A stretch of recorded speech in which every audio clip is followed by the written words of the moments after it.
Thanks for the question. Wrestlers, one of my favorite athletes to work with, especially because I have a wrestling background. Wrestling is one of my favorite fundamental sports. I think it is probably, other than gymnastics, probably the best foundational sport for a young athlete because it sets you up for everything. You know, whether you want to be an MMA fighter or you want to be a football player, you're basically doing weight training with another body, and you're learning how to move and manipulate another body, which is a massive, massive skill that's going to carry over to the rest of your life. Now, I wish there was like a magic answer. You being, 6 foot and 175 pounds, a lot of it's, and 17 years old, a lot of what I do is going to depend on what you specifically need to develop. Okay. And I have a kid that I actually started working with when he was 12. If it wasn't for the beer bug, he would have won 4 state championships in a row. He just went off to college. And when I got him, his coach was deadlifting him multiple times a week at like 12, which is silly. But he had gotten really strong. The problem is he was in pain all the time. And the strategy he was using to deadlift was making it very difficult for him to move as a wrestler.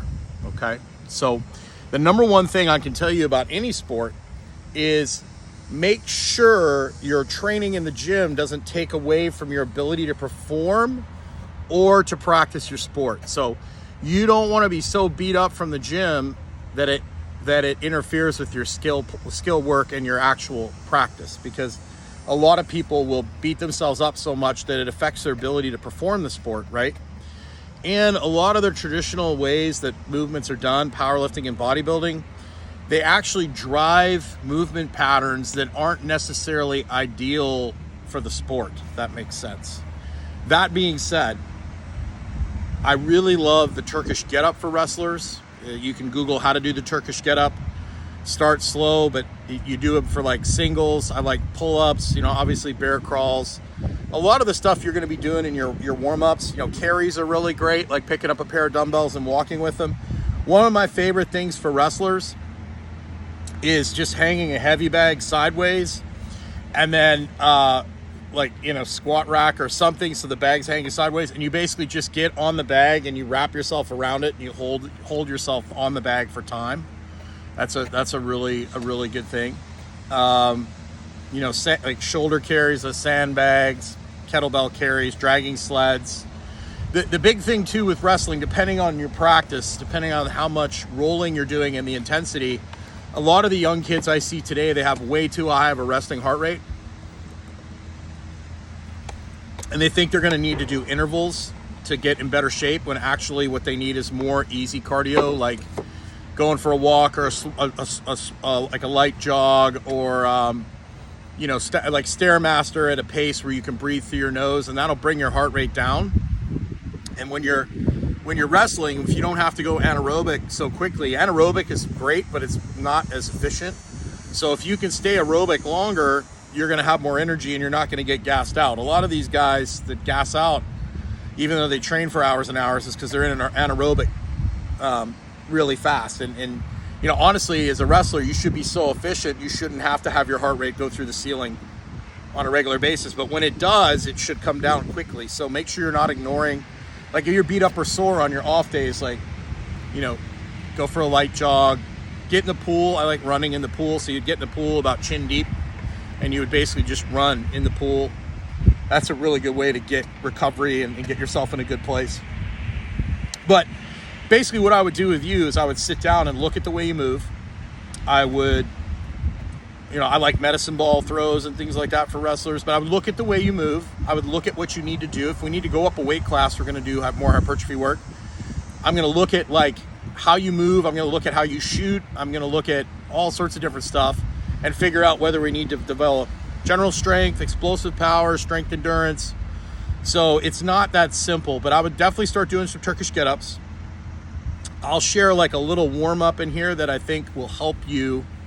If you do it a couple times a week, it'll help you move better and feel better overall. And some of it you might already be doing. A lot of it I took from wrestling, right? So, yeah, good question. But it's hard to say until it's like taking a car to the shop. Like, I don't know what I'm going to do with you until I hook the scan tool in and figure out what's going on with your engine and your transmission and all that stuff, right?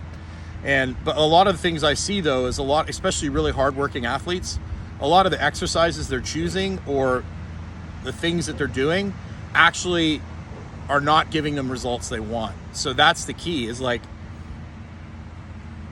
picking the right tool for the job. Because if you're like gassing out all the time and we add more high intensity work because your aerobic base sucks, it's going to make you worse and you're going to get frustrated.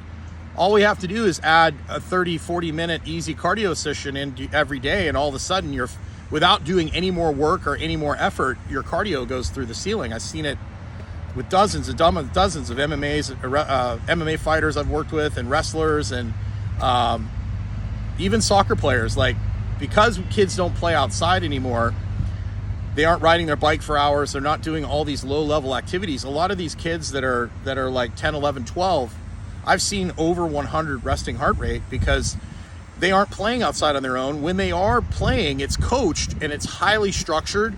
And so when you have someone watching you do it and you're being, encouraged and yelled at, you're going to be in this high stress state, and you're going to use that high threshold strategy.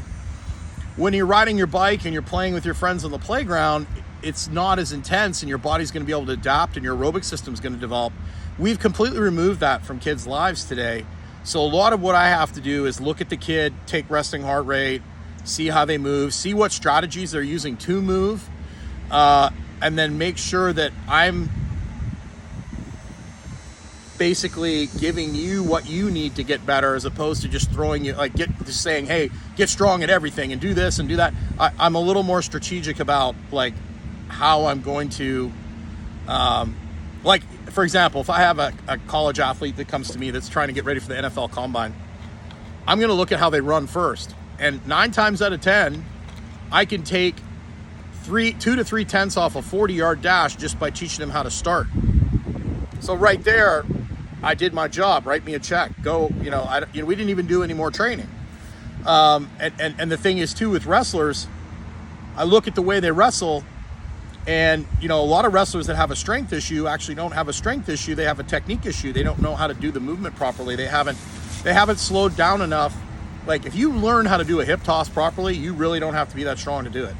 If you sink your hips in there and you get it in the right position, a lot of times guys try to muscle stuff, right? And so I'll look at the way you wrestle and be like, dude, or, unfortunately, a lot of the wrestling programs, my wrestling coach was incredible. He tailored the stuff he coached you based on your body type. So a lot of times in wrestling programs, they'll teach everybody the same moves. And a lot of times the moves that you're being taught might not necessarily be the best moves for your body structure. So that's a lot of what I do too, And can you move well enough to get into the positions that you need to get into, and making sure that you're not doing stuff in the weight room that's basically strengthening patterns that don't allow you to get into the positions that you need to get into, if that makes sense. I know that's a long answer, but I would look at the Turkish get-ups. I would start doing carries. I would make sure you're doing plenty of easy cardio, and then make sure whatever you're doing, it doesn't beat you up so much that it takes away from your ability to practice.